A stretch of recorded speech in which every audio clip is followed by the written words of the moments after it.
Ok, então, boa noite, bem-vindos novamente. A gente vai continuar agora o nosso passeio pelo maravilhoso mundo do Python. Na terça passada, a gente viu várias ferramentas do Matplotlib e a gente focou principalmente em como a gente modificava e tinha controle sobre os vários elementos do gráfico. Por exemplo, os labels, os ticks, os tracinhos, como modificar as fontes, etc. Na última aula, a gente acabou falando sobre como fazer anotações, ou seja, como você coloca strings e setas no seu gráfico para chamar a atenção de algum ponto. A gente parou exatamente nesse slide 24 que eu estou mostrando na tela. Agora eu vou falar um pouco de como a gente constrói e coloca as linhas horizontais ou verticais ou retângulos no gráfico. Então, frequentemente, às vezes você precisa colocar uma linha ou vertical horizontal cruzando o seu gráfico. E existem algumas maneiras de fazer isso. Uma delas é você plotar uma função constante. Então, você plota uma função constante e aí vai ter lá uma linha vertical ou horizontal. Mas o Python ele já tem funções específicas para fazer isso, já tem métodos para fazer isso. É chamado AXHlines e AXVlines, que vão, obviamente, desenhar linhas horizontais e linhas verticais. Qual é o argumento que você vai passar para essas funções? Se você quiser desenhar uma linha horizontal, você vai passar para ela qual é o valor de y, ou seja, da sua coordenada, y, do valor que está lá, o valor real, o valor da coordenada y, onde você quer que essa linha seja traçada.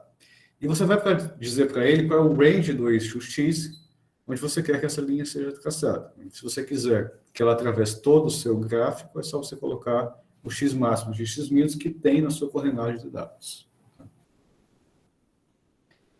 Mesma coisa, totalmente análogo por causa das linhas verticais, você passa qual vai ser o valor de x, onde vai passar a linha, e você passa para ele y mínimo e y máximo.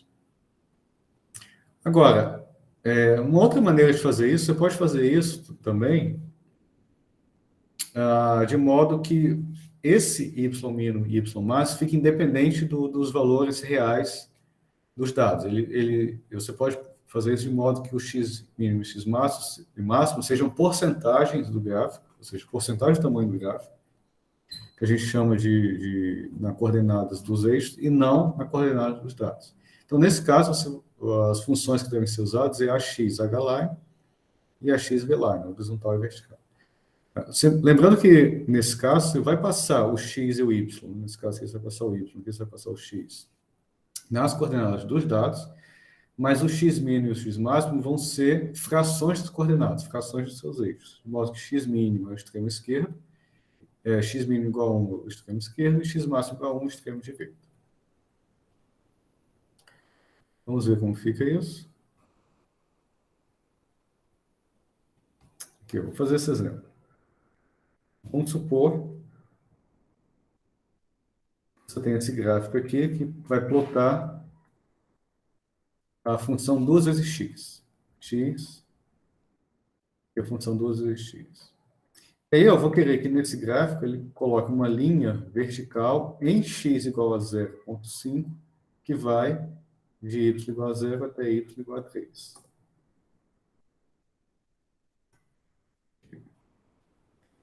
Obviamente, você pode escolher a cor da sua linha com essa opção color igual a R. Então, aqui, a linha vertical está em 0,5, aqui em x igual a 0,5, ou seja, na coordenada dos dados, e ele vai de 0 até 0, y igual a 0 até y igual a 3. Se eu aumentar aqui, obviamente, ele vai até 3,5. Se você quiser fazer uma linha vertical que cruze todo o eixo, tá? Você pode usar, então, outra opção, a XVline. Aí você passa para ele, basta você passar para ele qual é o valor da coordenada em x, que é 1. Nesse caso aqui, ó. Ele vai botar a linha começando em 1 e traçando ao longo de todo o eixo vertical. se você passar dessa forma. Mas você também pode controlar isso dessa forma aqui. Se você não colocar nada, ele vai entender que você quer em todo o range do eixo Y. Se você colocar de 0 a 1, ele vai fazer a mesma coisa, porque aqui ó, ele está dizendo que você quer que ocupe 100% do espaço da vertical. Se você quiser que ocupe 90%, bota 0,9, por exemplo. Então, essa é a diferença. Essa função VLines ou HLines, você tem que passar para ela a coordenada dos dados. Nesse aqui, você passa para ela qual é a coordenada dos dados com a primeira entrada, ou seja, o ponto onde a linha vai passar, mas o range de onde a linha vai, né, ele é passado como uma fração dos eixos. Se você não colocar esses dois números, ó, ele entende que vai ser ao longo de todo o eixo.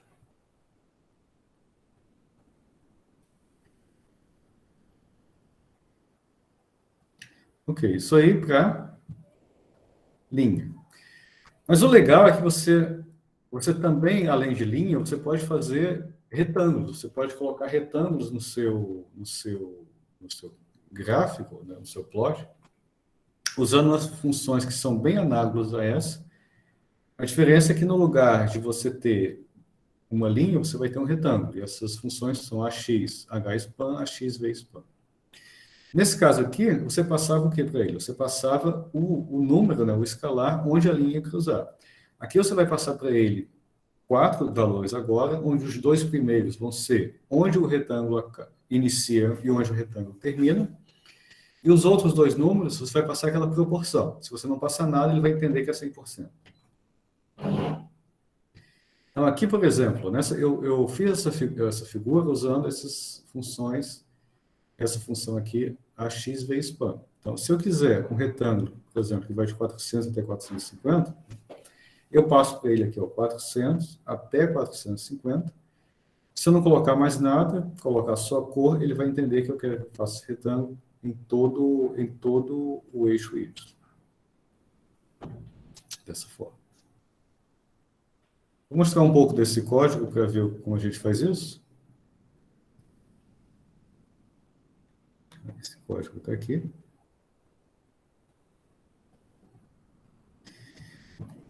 Aqui em cima é só a função para criar essa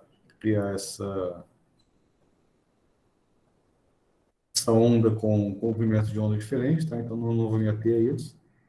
Simplesmente mostrar como a gente faz aqueles elementos de texto. Então, lembrando, aqui, ó, além dos retângulos, veja que aqui eu usei várias coisas que a gente já viu. Ó. Eu usei essas linhas verticais, tá vendo? Ó, pontilhadas. Usei a notação, tá vendo aqui a notação, o V, visível e R, e usei setas. Então, como a gente faz isso? Para fazer a notação, só para ilustrar, eu uso a função text, e aqui eu coloco as coordenadas, ó, em 310, x igual a 310, 1.5. Eu quero que você coloque o nome UV na cor branca. Ele faz aqui, ó. Ele vai colocar em 310 a palavra UV. Annotate para colocar a seta, etc., como a gente viu. E aqui, ó, em 400, tá vendo? Em 400, eu vou colocar uma linha vertical de cor branca e no estilo pontilhado. Em 750, tá? A coordenada dos eixos, eu vou colocar outra linha vertical também de cor branca e estilo pontilhado. Aqui, o que aparece aqui. E agora, ó, eu vou criar um dicionário aqui só para associar. Como eu estou interessado em reproduzir uma figura que me dá o comprimento de onda do visível, eu vou construir um dicionário onde a chave é uma tupla que dá o range de cada cor. Tá? Isso aqui é um código, uma codificação da cor que eu quero. É um código de RB. Se você olhar nesse link aqui que eu dei, ele mostra lá a codificação de cada uma dessas cores. Eu vou fazer um for aqui nesse dicionário, tá? Para ele pegar para mim, ele vai guardar nessa variável wvRange essa tupla, que dá o range do comprimento de onda, e nessa variável RGB, ele vai guardar a informação dessa coisa, essa entrada aqui. Lembra que isso aqui é um dicionário, isso aqui é a chave, isso aqui é o valor do dicionário, de cada entrada. Aí eu faço esse for, e aí eu vou usar essa função, AXVSpan, para criar o meu retângulo. Ele vai criar vários porque está dentro de um for. Deixe-me detalhar um pouco isso aqui. O que significa esse comando aqui? Asterisco wrange. Esse wrange, ele está pegando dentro desse for, esse wrange, ele está pegando todas essas tuplas que estão aqui. 400, 440, depois vai pegar 440, 460, assim por diante. Em cada interação, o que esse asterisco vai fazer? Ele vai descompactar essa tupla. Ele vai pegar os elementos separados dessa tupla e passar para a função AXVSpan. Isso aqui, esse modo, só funciona dentro de uma função. Deixa eu mostrar aqui. O que você tem? Na primeira iteração, esse WV range vai ser essa tupla 400, 440. A primeira entrada. 400, 400.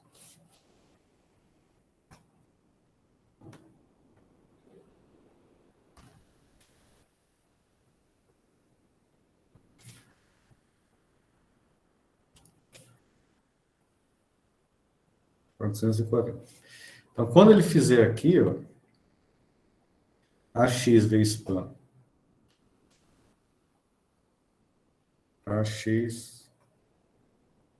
AXV span asterisco WV range, com os outros comandos aqui, o que ele vai fazer é descompactar isso aqui e passar para ele. Vai ficar, vou botar só essa parte aqui, tá? AXV span. Ele vai passar para ele isso aqui, 400,440. E aí, depois vem os outros argumentos.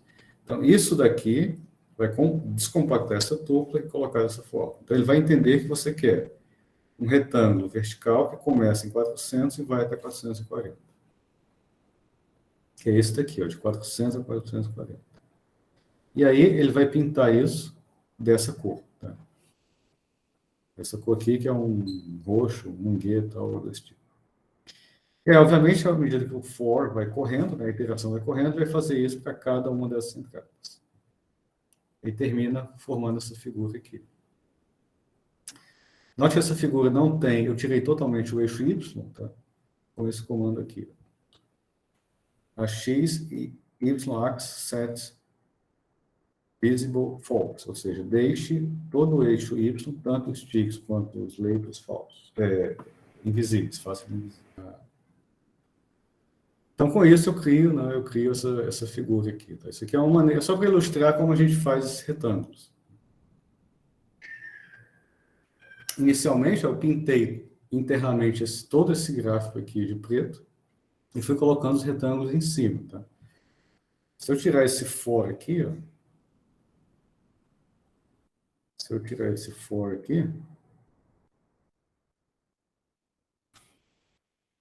vai ver que ele está todo preto, tá vendo? O fundo dele foi pintado de preto. Nesse for, onde eu vou criando os retângulos e colocando em cima desse fundo preto.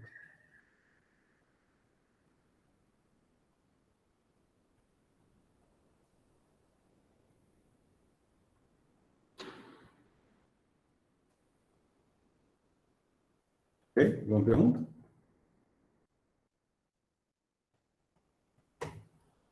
Ok. Bom, então isso é o que a gente viu. A gente viu como controlar gráficos, os elementos do gráfico, como fazer linhas, retângulos, etc. Tudo isso isso aqui foi só para acabar o que a gente tinha visto na aula passada. Agora, vocês devem ter percebido que todos os gráficos que nós fizemos até agora foram gráficos de função de uma variável, né, ou de dados em uma dimensão.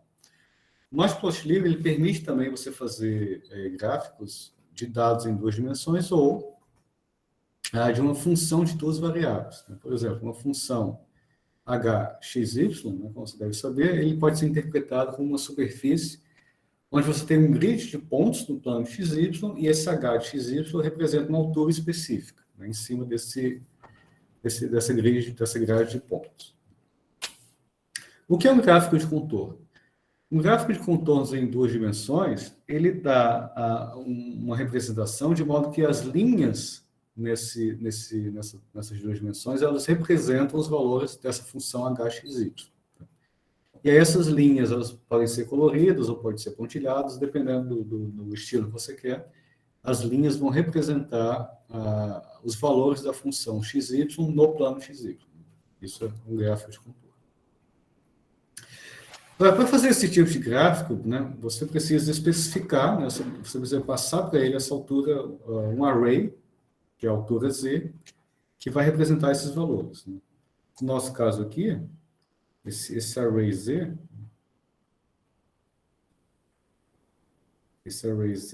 é a nossa função xy.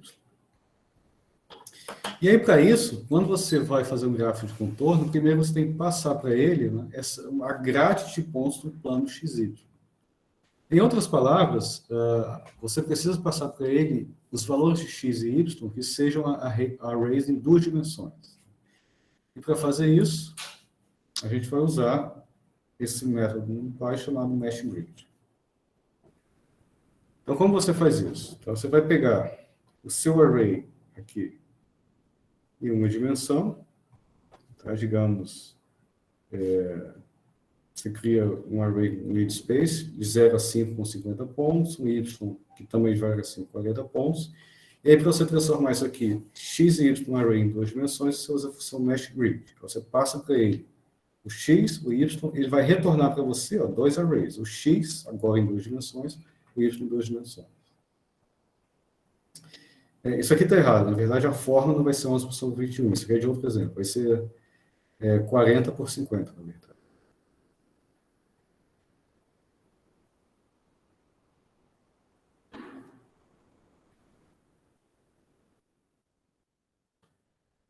Então, vou ilustrar aqui.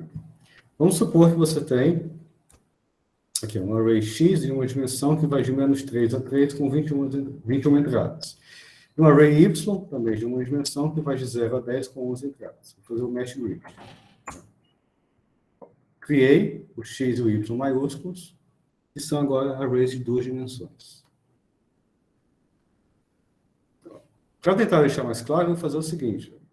Eu vou mandar ele imprimir aqui para mim qual é a forma desse array x minúsculo e qual é a forma desse array x maiúsculo. Eu vou imprimir os 4 primeiros elementos ou entradas desse array x maiúsculo. Então, tá aqui, ó. O array x minúsculo, obviamente, ele de uma dimensão, ele tem forma 21. Não, 21, porque ele é um array de uma dimensão, tem 21 elementos. O array agora x, que é x maiúsculo, tem dimensão 11, tem duas dimensões, tem forma 11 por 21. Por quê? Ó, eu mandei imprimir aqui as 4 primeiras entradas dele, ó, você vê. O array original é esse daqui, tá? Esse daqui, ó, que vai de menos 3... Ó, que vai de menos 3 a 3 com 21 elementos. O que é que ele vai fazer? Ele vai replicar agora esse array 11 vezes, porque agora o y tem 11 entradas. Ele vai replicar 11 vezes. Então, esse novo array y vai ter dimensão 11 linhas por 21 colunas. Ele simplesmente replicou 11 vezes esse array x. Tá? E a mesma coisa ele vai fazer com y. Ele faz isso, então, para formar essa grade. Agora sim, quando eu formo essa grade, eu posso fazer um gráfico de contorno.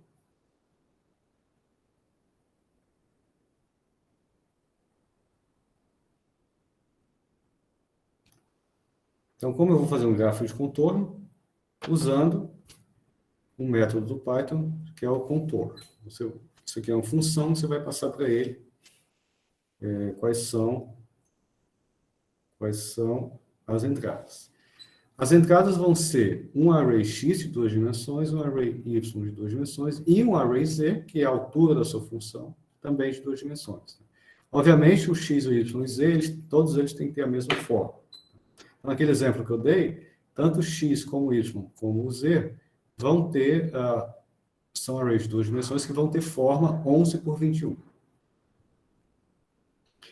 E aí, quando você faz esse gráfico de contorno, o número de linhas de contorno que vai aparecer é controlado também por um parâmetro chamado N.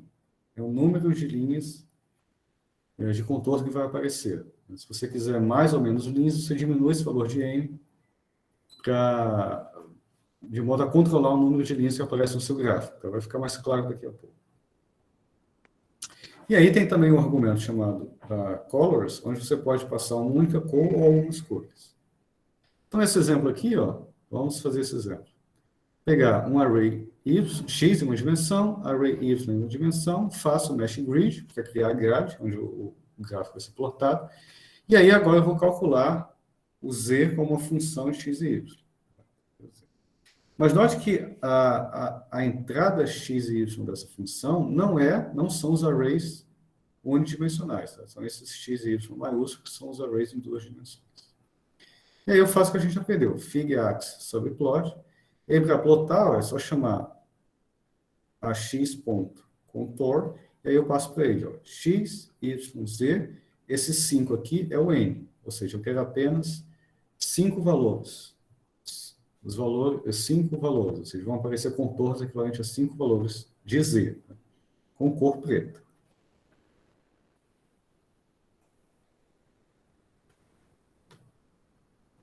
Então, vamos ver como fica. Aí, ó. Isso aqui é um gráfico de contorno, X e Y, e cada linha dessa representa um valor de Z. Tá?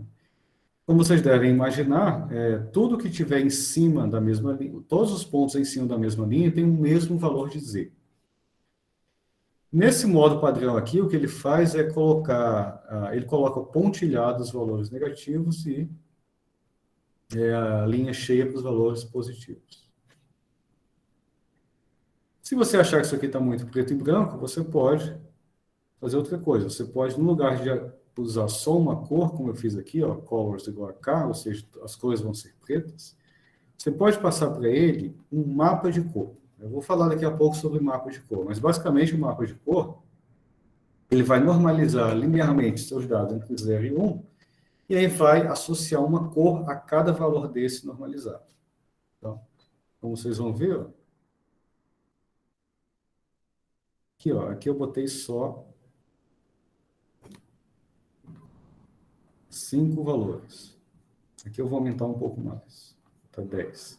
Usando esse mapa de cor, você vê aqui agora tem mais linhas, e aí cada cor dessa representa um valor. Tá? E, obviamente, todos os valores que estão dentro de uma mesma linha têm o mesmo valor de Z. Então, um gráfico de contorno colorido.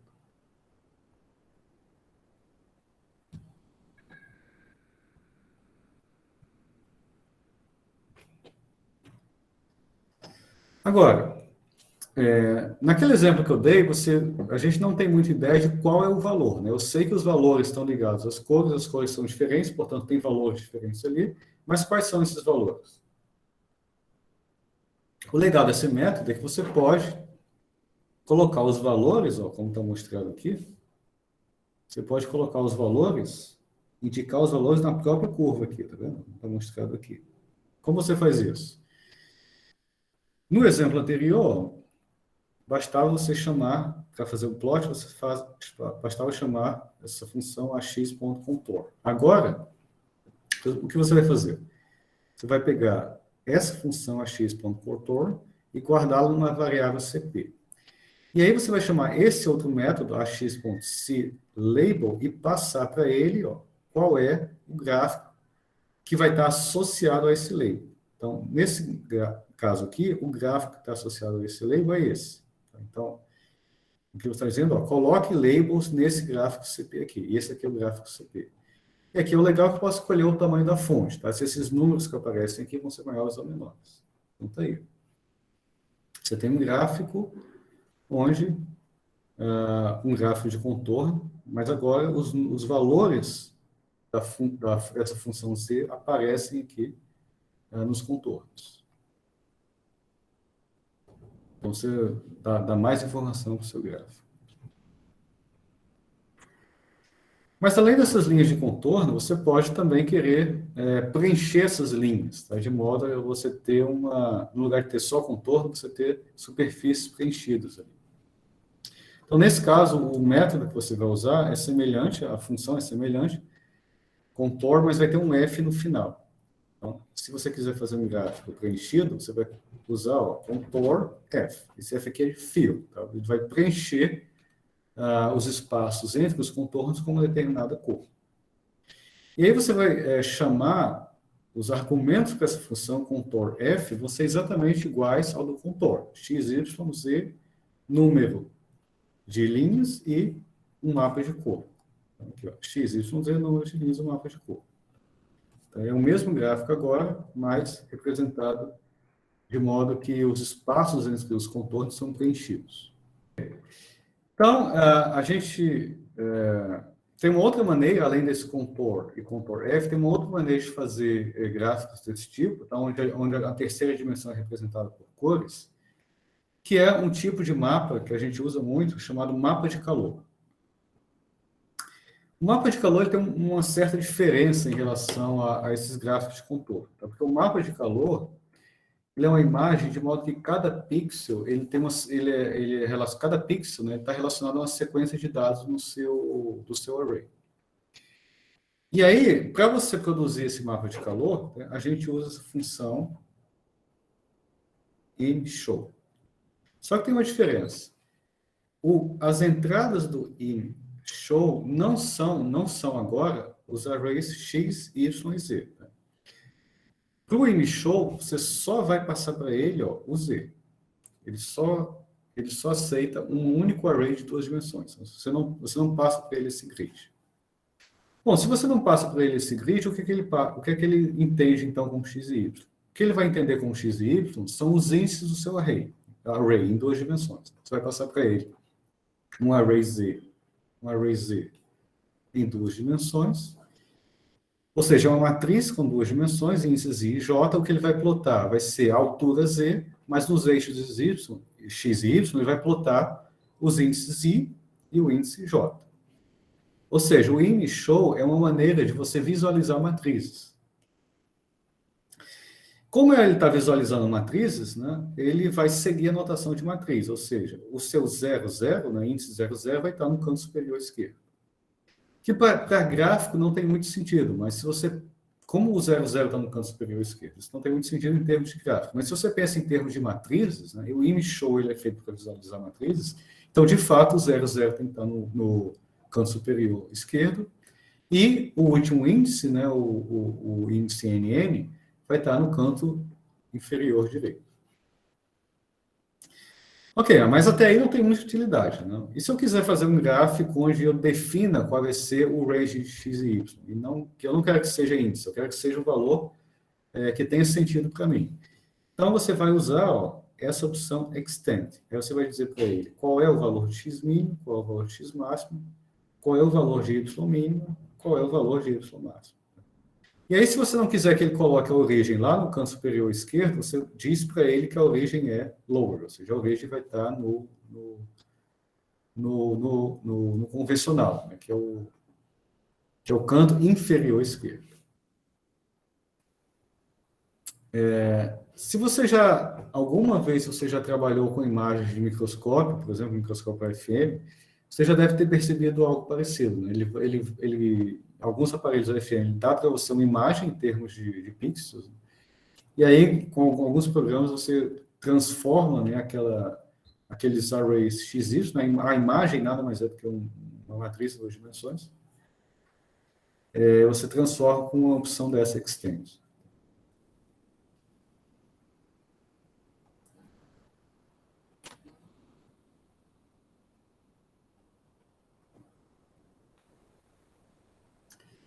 Então, vamos pegar um exemplo. Eu vou pegar esse mesmo array Z que eu criei aqui, ó,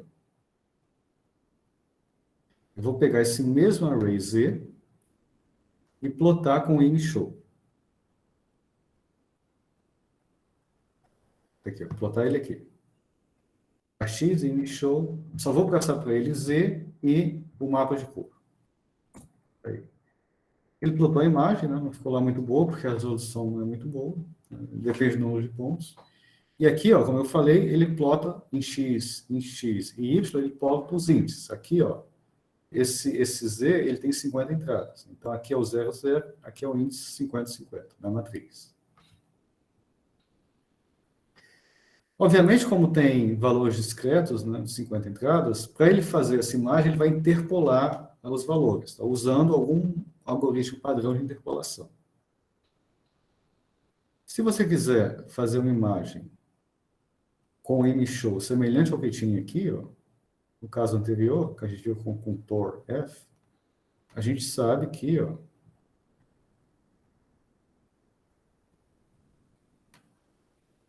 a gente sabe que o X vai de 0 a 5 e Y vai de 0 a 5.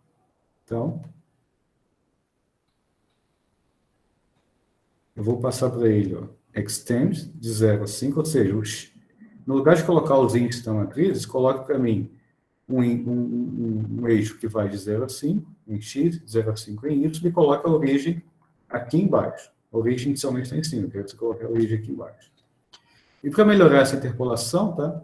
Você tem que olhar na documentação qual é o tipo, mas, por exemplo, você pode usar uma interpolação bilinear, que é geralmente usada em 2 dimensões, ou mesmo mapa de cor. Aí, agora sim, de 0 a 5, de 0 a 5, tá? E aí, as cores aqui representam os valores de Z. Você vê que a figura ficou um pouco mais borrada, porque eu usei uma interpolação melhor.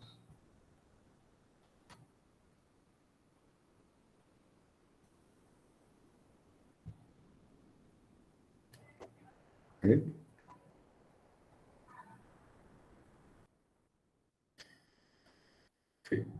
Então, o legal agora é que você pode, se você quiser, você pode combinar o seu contorno, a sua função contorno, com o ImShow para produzir uma figura desse tipo aqui da direita. Você vai ter os elementos da função contorno, né, que são os contornos e os valores, e você vai ter as cores, né, mostradas como uma imagem usando a função ImShow. Então, aqui eu chamo contour, CLabel, que o CLabel vai fazer aqui, colocar os valores dentro dos contornos, e vou chamar o ImShow, tá? No mesmo gráfico eu vou chamar o ImShow, para ser produzido dentro, em cima do contorno. Tá? Esse aqui que eu estou mostrando à esquerda é só o ImShow. Eu estou combinando o contorno e em cima dele estou colocando o ImShow.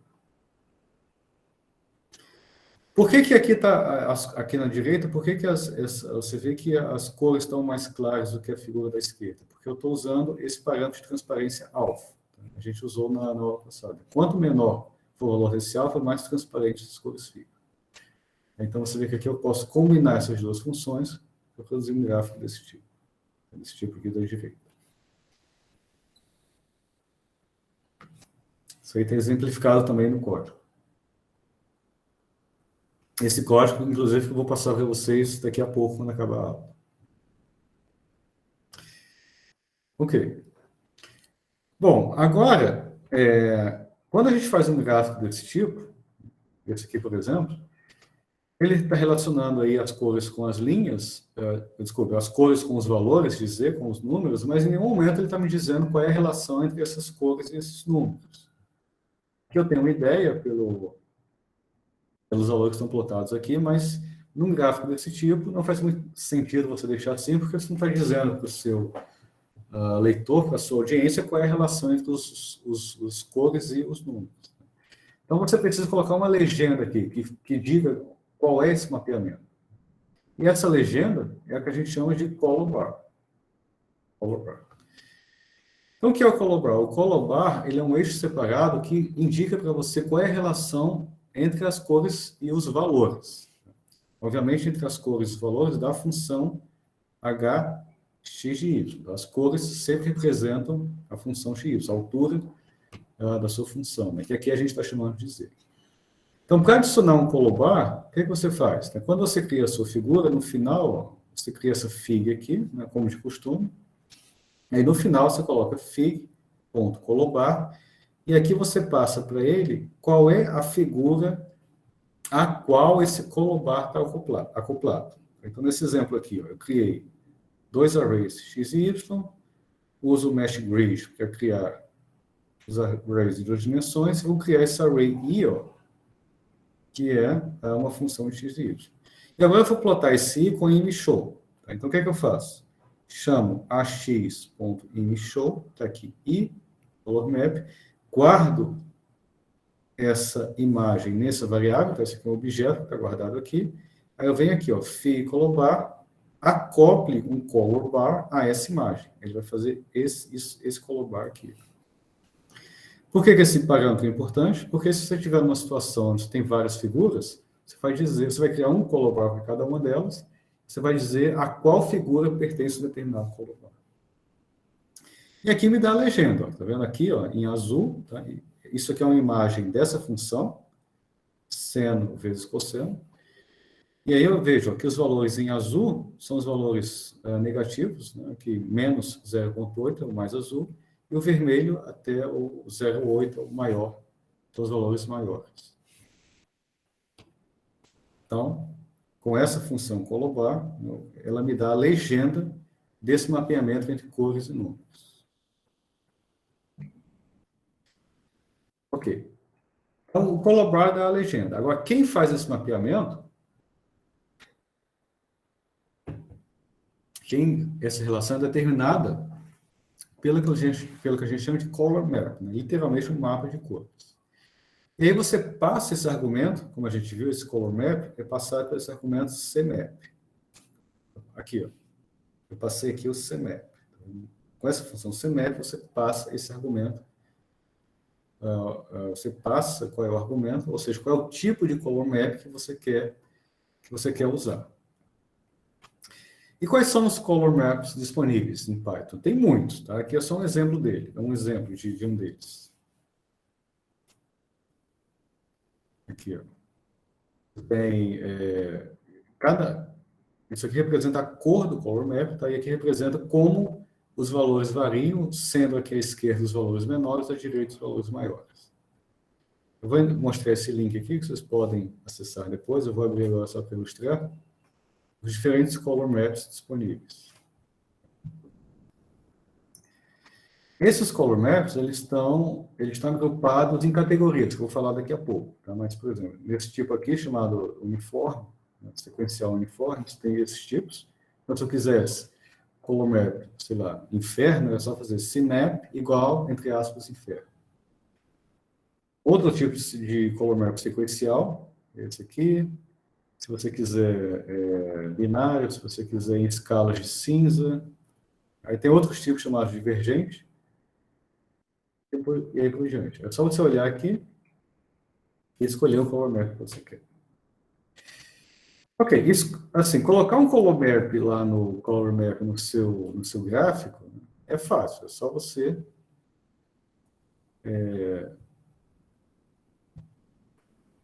passar o nome color map para esse argumento cmap. Agora, escolher o color map nem sempre é trivial, tá? Não é uma tarefa tão trivial. Não é só uma questão de deixar o gráfico bonito. Tá? Você tem que usar o color map de modo que as cores do seu gráfico transmitam de forma mais precisa possível a informação que você está querendo passar, ou transmitam as características daquele sistema que você está estudando e apresentando na forma gráfica. Então, não é muito trivial escolher o color map. A gente vê, em geral, em algumas publicações, o uso de color maps não são muito adequados para uma dada situação. Eu mesmo já usei em publicações mais antigas color maps, que hoje eu vejo que não foi a melhor escolha. Então, a gente tem que ter um certo cuidado na hora de usar esse color map. Não é que tem nada errado, é só porque não é a melhor escolha. A escolha que você eventualmente faz pode não ser a melhor escolha. Mas, felizmente, a gente tem, pelo menos aqui no Python, a gente tem uma maneira razoavelmente boa de determinar qual é o color map que você quer usar. Isso porque esses column maps, eles são agrupados em pelo menos 3 categorias. A primeira que é chamada de sequencial, que ele dá, de fato, uma sequência de cores ou cores. E aí, onde você vai usar esse column map? Quando você tem um conjunto de dados contínuos, ou seja, você tem um conjunto de dados em sequência, que vai numa ordem crescente, de valores mais baixos ou mais altos, o ideal é você usar um column map dessa categoria sequencial, né? Porque, nesse caso, a transição entre as cores vai ser mais suave, e essa transição representa a transição na ordem de grandeza dos seus valores, ou a transição dos seus valores. Então, quando você tem valores contínuos, né, que eles são agrupados de forma sequencial, né, e você tem um grupo de valores que variam do valor mais baixo para o valor mais alto, o ideal é que você use sequencial. Por outro lado, existe uma categoria também de column map, chamada de divergente, que você vê que os extremos dele são bem distintos em relação às cores do meio, porque ele é usado principalmente quando você quer mostrar desvios em relação ao valor médio. Então, se você tem um conjunto de dados, né, por exemplo, supõe a gaussiana, né, você tem lá a gaussiana centrada em zero, você quer mostrar os desvios em relação a esse valor médio, o ideal é você usar esse divergente. Tá? Se você olhar aqui nessa página que eu mostrei, o uso desse divergente fica bem claro. Todas essas cores aqui fazem parte dessa categoria divergente. Se você olhar aqui no meio dessa categoria divergente, ele é bem claro, branco algumas vezes.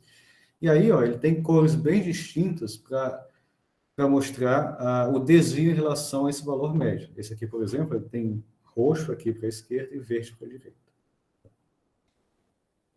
Então, quando você tem um conjunto de dados, você quer plotar um conjunto de dados,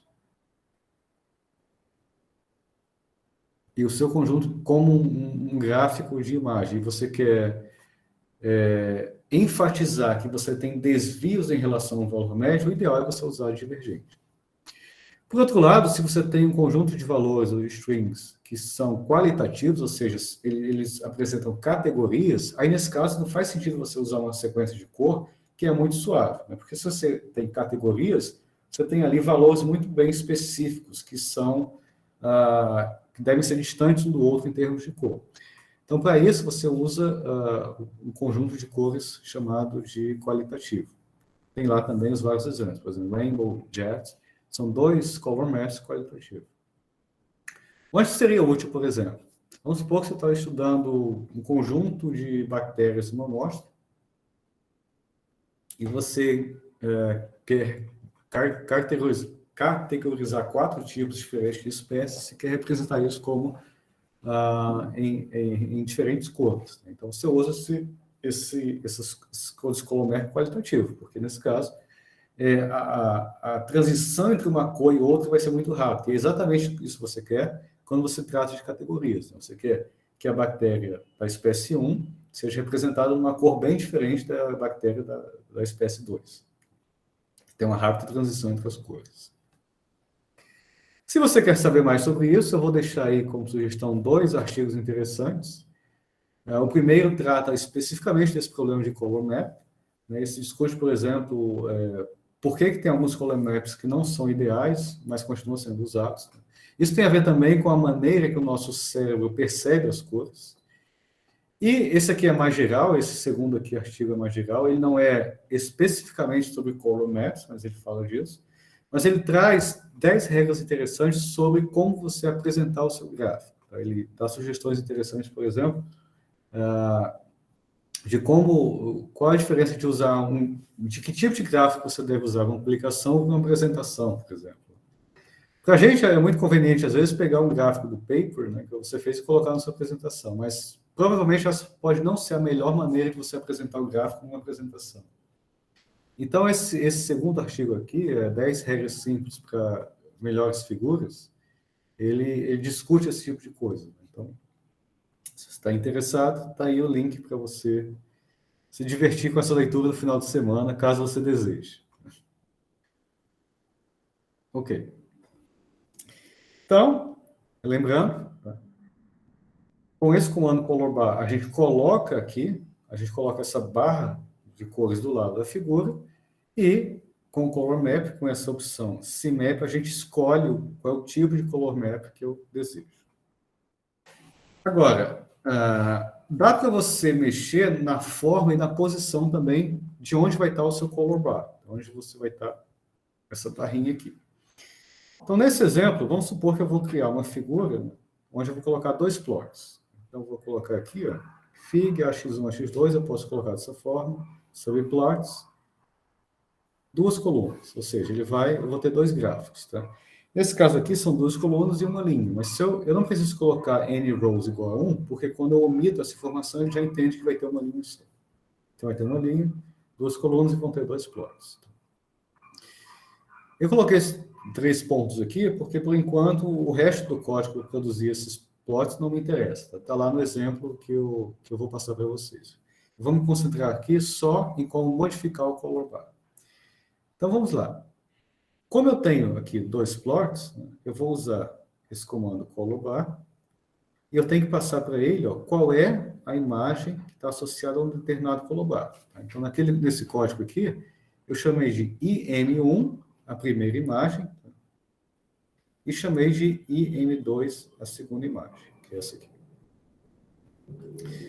Então, nessa função color bar, né, eu vou dizer para ele, olha, coloque um color bar nessa primeira imagem aqui, e essa imagem está nesse objeto AX1. Tá? Esse objeto AX1 aqui é o objeto que guarda as informações desse primeiro gráfico. Por default, a orientação desse color bar sempre vai ser vertical. Tá? Eu coloquei isso aqui só para deixar claro que você pode mudar essa orientação para horizontal. É só você colocar orientation igual a horizontal. Mas, se você omitir isso aqui, por default ele vai ser horizontal. E se você colocar essa opção Extend Both, o que ele vai fazer? Ele vai, no lugar de colocar terminal color bar como essa linha reta aqui, ele vai colocar uma seta indicando que os valores crescem em direção e decrescem nessa direção. É só você modificar a maneira como esse color bar está sendo apresentado usando Extend Both. Por default, isso aqui vai ser só uma reta horizontal. Então, isso daqui eu fiz para ajustar esse color bar. Agora, vamos ajustar o segundo. Eu quero que você coloque um color bar nessa figura IM2, que é essa aqui. Né? De novo, AX igual a AX2. O AX2 é o objeto que guarda as informações da segunda figura. E a única coisa que eu vou mexer aqui, só para ilustrar, é esse shrink. Tá? Ou seja, eu vou diminuir o tamanho do color bar de modo que ele seja 70% do tamanho original. Note que quando ele não diminui simplesmente o tamanho, tá? Ele de fato corta o que tem para cima e para baixo, tá vendo? Você vê que ele vai aqui até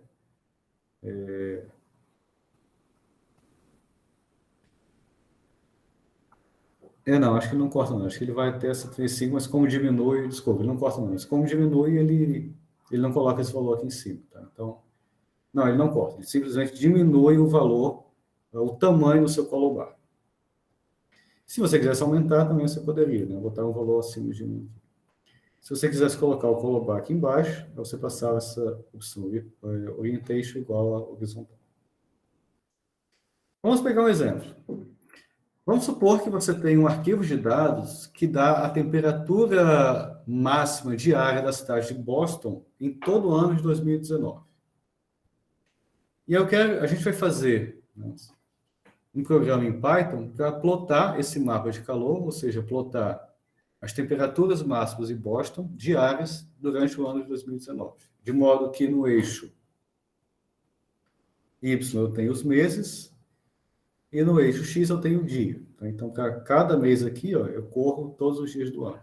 E note que nesse caso aqui, eu coloquei a barra embaixo, horizontal.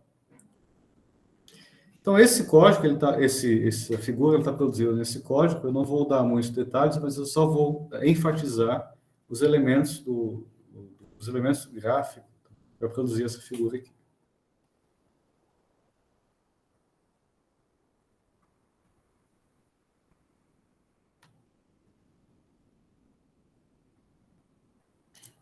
Vamos lá.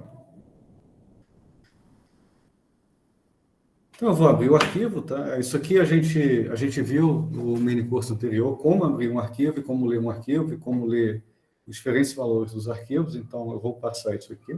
Qualquer dúvida, depois você pode ou olhar nos slides do mini curso anterior, ou nas aulas no YouTube, ou pode me perguntar depois também.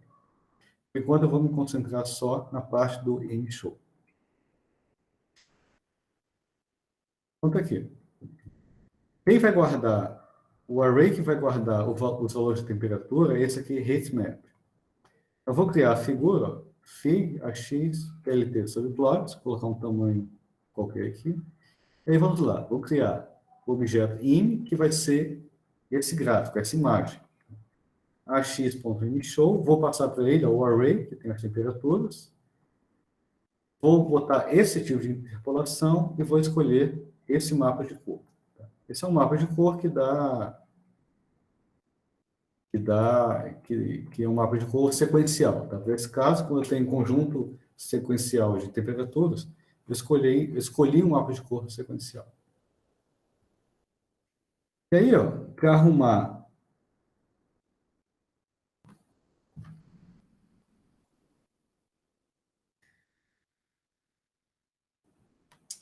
tá aqui, para arrumar os SIGs, o que eu vou fazer? Eu vou criar, como o eixo X, desculpa, como o eixo Y dá os meses, né? Então eu vou criar 12 ticks, ou seja, 12 tracinhos, eu boto aqui range 12, porque range 12 vai de 0 a 11. Então, eu vou criar 11 tracinhos, mas os labels desses tracinhos vão ser o nome dos meses. Então, eu vou criar 12 tracinhos, de 0 a 11, e os labels vão ser o nome dos meses. Janeiro, fevereiro, blá, blá, blá. Isso aqui, lembra, isso aqui é o que a gente viu na última aula, é como eu controlo os ticks e os labels. Vou fazer a mesma coisa para o eixo X, mas aí eu vou fazer uma coisa diferente. Para esse eixo X aqui, não ficar com muitos valores, eu vou colocar de 2 em 2, tá vendo? 1, 3, 5, 7, 9. Então, como eu faço isso? Vou criar também os ticks, tá? Mas eu vou criar os ticks de modo que eu tenho uma sequência que vai de 0 até 31, pulando de 2 em 2. Então, essa função range vai gerar valores de 0 a 31, de 2 em 2. E aí, vou passar a mesma coisa que a gente fez anteriormente, tick labels. Aqui ele vai entrar... Por que eu botei day mais 1 aqui? Porque esse array days começa em 0. Ele vai de 0 até 30, de 2 em 2. Então, por isso que eu botei day mais 1. Set x label, ou seja, simplesmente para dizer qual vai ser o título do eixo X, aqui eu boto o título do meu gráfico. Então, vamos voltar aqui para o InShow. Aqui eu criei o InShow. Tá? Passei para ele o array, o tipo de interpolação e o tipo de color map. Agora eu vou criar essa barrinha, o color bar. Vou criar essa legenda aqui embaixo. Vou criar o color bar. Então, como eu faço? Fig.colorbar. Esse mapable é só o nome do argumento que recebe o nome da imagem. Tá? Isso aqui é o nome da imagem, isso aqui é o nome do argumento. Eu coloquei isso aqui explicitamente, porque caso você veja isso em algum lugar, você sabe que aqui é simplesmente o nome da imagem. Mas você poderia tirar isso daqui tudo, tirar e deixar só im, aqui que ele entendeu. E aí, orientation é horizontal. Vai dizer que eu quero a barra aqui embaixo. Não necessariamente embaixo, mas horizontal. Tá? Por default, eu vou botar embaixo. Agora, além da barra ser horizontal, eu quero que você bote também o nome dessa barra. Né? O que essa legenda representa. Então, para fazer isso, eu guardei essa barra nessa variável cbar, e aí, essa variável cbar, que guardou o colormap, tem esse método chamado setLabel, ou seja, coloque esse nome nessa barra cbar. Então, qual vai ser o nome? Temperatura em graus Celsius. Lembrando que quando eu coloco o texto entre dólar, eu posso usar comandos LaTeX. Tá Aqui eu estou usando o comando LaTeX para produzir o símbolo do grau Celsius. E aí ele vai produzir aqui, ó, o meu gráfico. Isso aqui representa as temperaturas, tá? Os valores desse array, os valores desse array aqui, heatmap, vem desse arquivo que eu disponibilizei, que eu vou disponibilizar também para vocês. E aqui, ó, obviamente, eu vejo, né, como esperado, ó, que em junho e julho eu tenho os meses mais quentes. Tá vendo? Esse color map aqui, ó, eu tenho os meses mais quentes aqui em junho e julho, olhando para esse color map. E aqui, ó, em fevereiro e março, eu tenho os meses mais frios. A temperatura aqui vai de um pouco menos de -10 até 35, mais ou menos. Como varia a temperatura em Boston, ou como variou a temperatura em Boston durante o ano de 2019. Então, o M-Show ele é muito bom para fazer esse tipo de gráfico.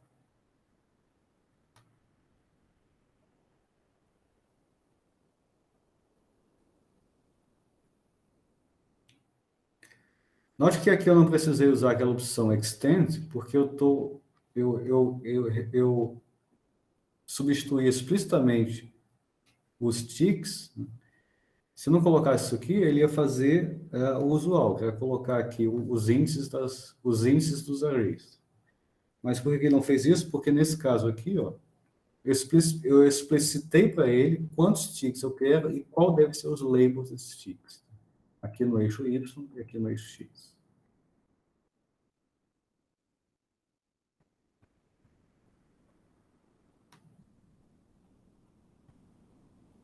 Ok?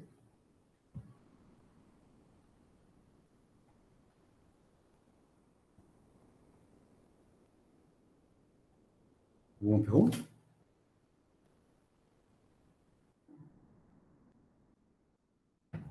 Ok. Então, tudo isso a gente fez para representar uma função de duas variáveis em um gráfico de bidimensional. Mas o legal é que o Matplotlib também permite fazer gráficos em 3 dimensões. Para fazer superfícies em 3 dimensões, talvez o Matplotlib não seja a melhor opção, mas dá para fazer. Mas antes de falar de superfície, eu vou falar primeiro como você plotar um ponto no espaço tridimensional usando o Matplotlib.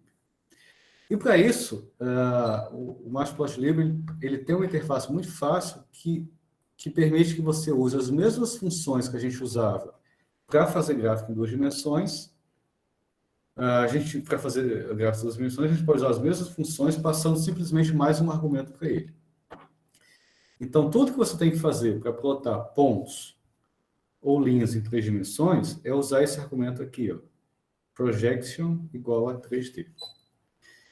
Além disso, você vai ter que importar esse módulo aqui, ó. Então, além de importar o Matplotlib como usual, né, a gente sempre importa o Matplotlib dessa forma, você vai importar esse módulo aqui, ó, MPL Toolkits, Mplot 3D, Import Axis 3D. Então, aqui você está dizendo para ele que você quer usar eixos em 3 dimensões. E aí, na hora de você criar a sua figura, você faz como usual, fig igual plt figure, e aí, ó, na hora de você colocar art sobre plot, você coloca essa opção, projection igual a 3D. Tá? Você precisa ter esses dois aqui.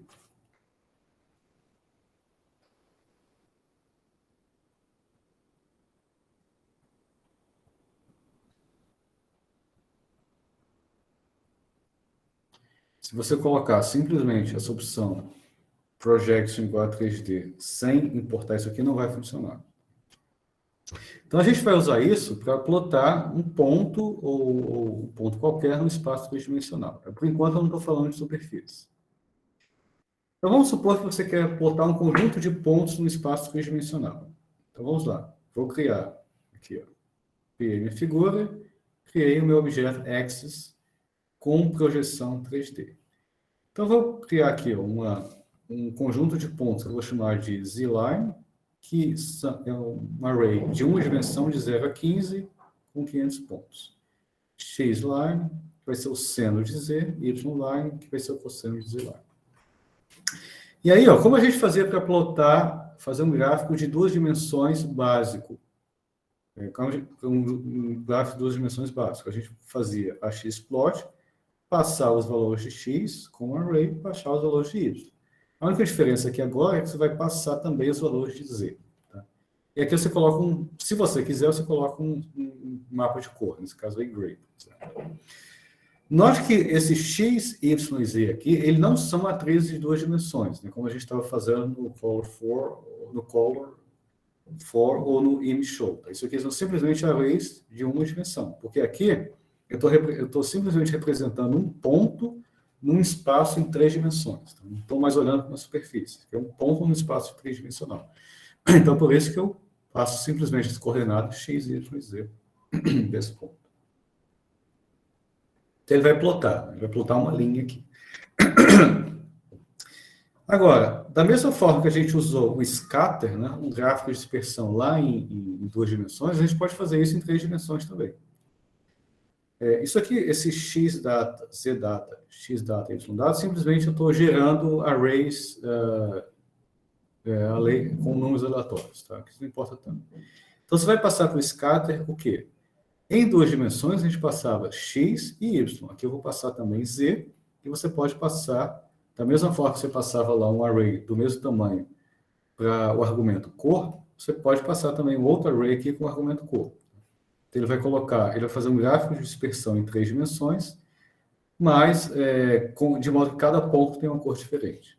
E, novamente, você pode escolher um mapa de cor. Então, vou fazer uma figura para plotar essa linha aqui em 3 dimensões e esses pontos em 3 dimensões. Vamos ver como fica.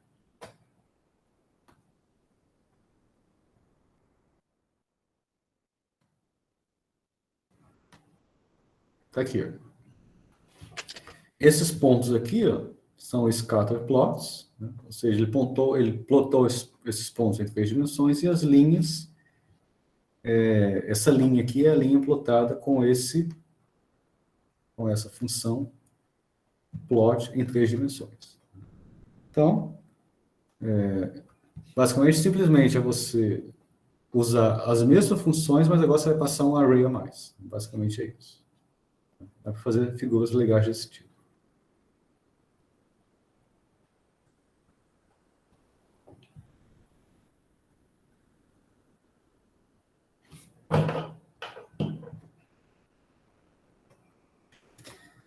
Ok, então isso aqui eu vou plotar essas linhas, esses pontos em 3 dimensões. E agora, se eu quiser plotar a superfície, né? E aí sim, para você plotar a superfície, agora você tem que passar para ele os arrays x, y e z, mas esses arrays agora têm que ser matrizes em 2 dimensões, porque agora você precisa criar a grade, tá, onde ele vai plotar a sua função h de x, y. Então, os argumentos são muito semelhantes ao que a gente fez no gráfico de contorno. Você passa por ele um array x de 2 dimensões, um array y de 2 dimensões e um array z em 2 dimensões, todos da mesma forma. E nesse caso aqui, você tem a opção, ó, de controlar quantos valores do seu array você quer que ele mostre no gráfico. Então, com esses argumentos, ó, rstride, cstride, você indica para ele qual é o passo das linhas e das colunas de matriz que ele vai pegar. Né? Se você pega rstride, por exemplo, igual a 20, ele vai varrer as linhas da sua matriz e vai pegar de 20 em 20 valores. Da mesma forma, se você fizer cstride igual a 30, ele vai varrer as suas colunas e pegar de 30 em 30 valores. Então, é uma maneira de você diminuir a densidade do seu gráfico em 3 dimensões. E aí, nesse caso, o que você vai fazer para plotar a superfície? Tá? Você vai chamar de novo, da mesma forma que a gente está acostumado, fig, x, plt, subplots, blá, blá. Aqui, ó, eu vou colocar n rows igual a 2, porque eu quero plotar 2 gráficos. Desculpa, eu quero plotar 4 gráficos, dispostos em 2 linhas e n cos 2 colunas. O que tem diferente? O que tem de diferente nesse caso, para plotar a superfície, é que eu tenho que adicionar essa opção aqui. Esse dicionário. Subplot KY igual a projection 3D. Então, inclui essa opção, ele vai entender que eu quero um plot em 3 dimensões. A gente vai plotar uma superfície. E aí, como são 4 gráficos, como a gente viu, eu vou acessar esses gráficos de acordo, cada elemento desse, cada objeto, de acordo com os seus índices. 0, 0, 0, 1, 1, 0. Aqui eu estou plotando um gráfico só para ilustrar a diferença de cada um deles. Tá? Então, tem pelo menos duas maneiras, tem mais, mas por enquanto só interessa essas duas. Tem duas maneiras, pelo menos, de você plotar gráficos em 3 dimensões. Uma é usando essa função wireframe, onde ele literalmente vai plotar um gráfico como se fosse aramado, né? com linhas como se fossem arames, formando a sua superfície. E outro método, esse Surface Plot Source, onde vai de fato plotar uma superfície. Em todos esses casos, você vai passar para ele o array em 2 dimensões x, o array em 2 dimensões y, o array em 2 dimensões z. Tá? Como eu falei, esse R-stride, esse stride vai te dar o passo que ele vai usar para pegar os valores da sua matriz. E como de costume, você sempre pode passar para ele esse argumento color, se você quiser que o seu gráfico tenha só uma cor, ou o CMap, se você quiser que ele tenha um mapeamento de cores. Nesse caso aqui, o valor de Z vai estar na altura do seu gráfico. Então, além da altura representada no eixo Z, que é explícito nesse caso, você pode também colocar um mapa de cor.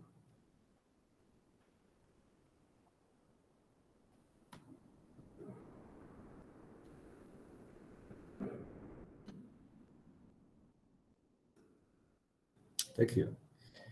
É o mesmo plot, tá? O mesmo gráfico plotado, é a mesma função de cor plotada de modo diferente. Esse primeiro aqui, ó, é aquela opção aramada, que é esse, ó, plot wireframe.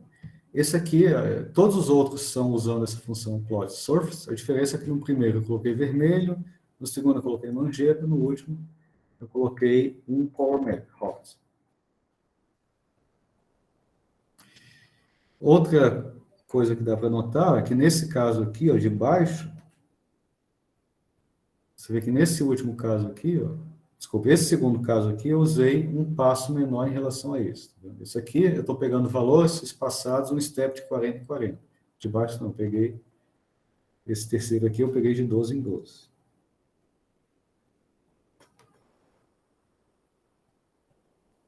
Você viu uma densidade menor de linhas. Desculpa, uma densidade maior de linhas. Aí aqui é o mesmo gráfico, mas agora no lugar de ser única, com um color map. Essa última parte aqui, eu só estou organizando os SIGs para você não ter muitos valores imprensados aqui no eixo Z, tá aí no eixo X e Y, eu só escolhi quais são os valores dos SIGs, dos tracinhos que devem aparecer. É só para organizar melhor o gráfico. Tá aí. Então, você pode, se você produzir um único gráfico desse numa janela separada do Matplotlib, você tem aquela opção de rodar, girar o seu gráfico com o mouse, como é comum em vários programas que fazem plots em 3 dimensões. Novamente, não é a melhor ferramenta para fazer gráfico em 3 dimensões, mas para casos não muito, para aplicações não muito rigorosas, ele funciona bem.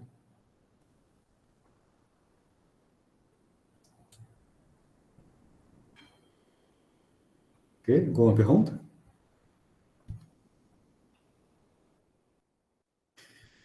Bom, por último, a última função de hoje é essa, a Streamline. Você consegue fazer, você pode usar essa função, tá, chamado Streamlines, por exemplo, para visualizar linhas de campo. Vamos supor que você quer escrever um programa para visualizar as linhas de campo de um dipolo elétrico, por exemplo. Você pode usar isso. Então, basicamente, o que você vai passar para ele? Você vai passar os argumentos padrão que a gente já viu antes.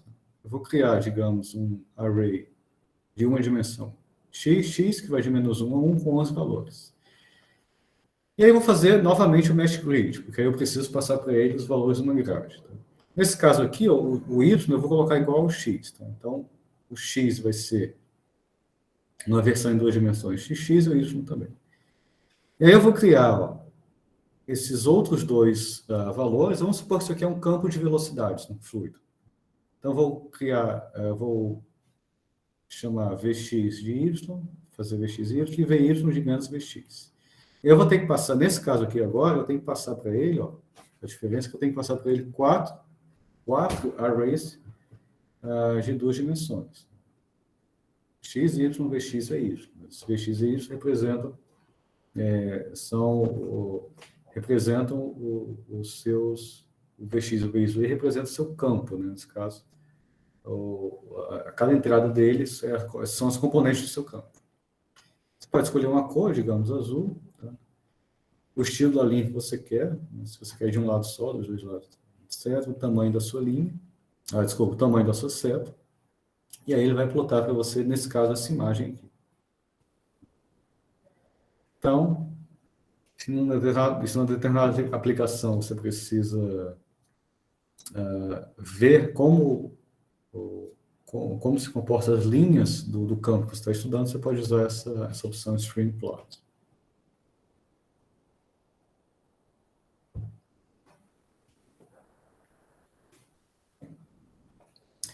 Se você quiser se divertir, um exercício interessante é você usar String Plot, como eu falei, para plotar as linhas de campo de um dipolo elétrico, por exemplo.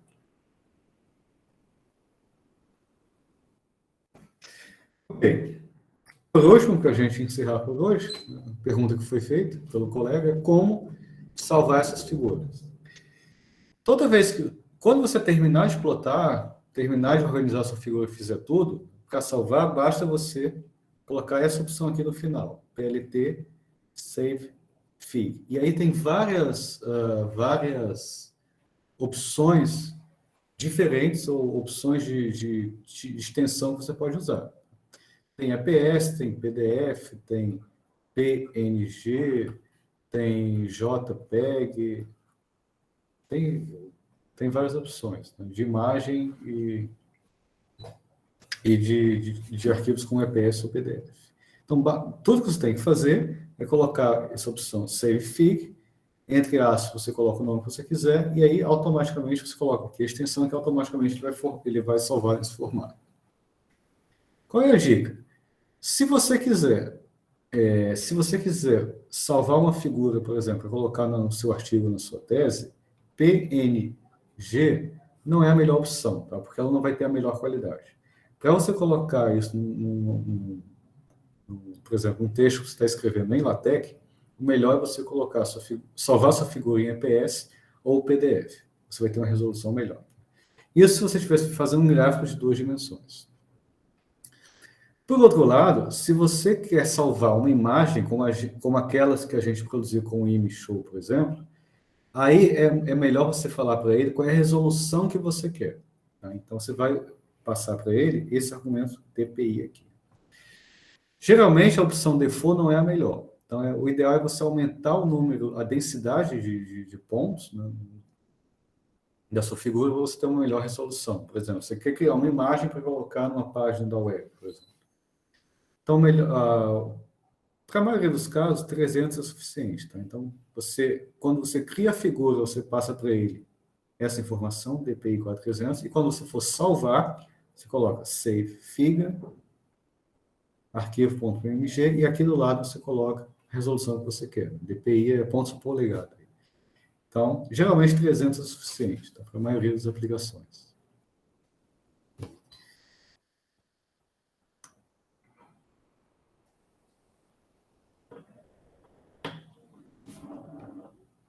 Ok?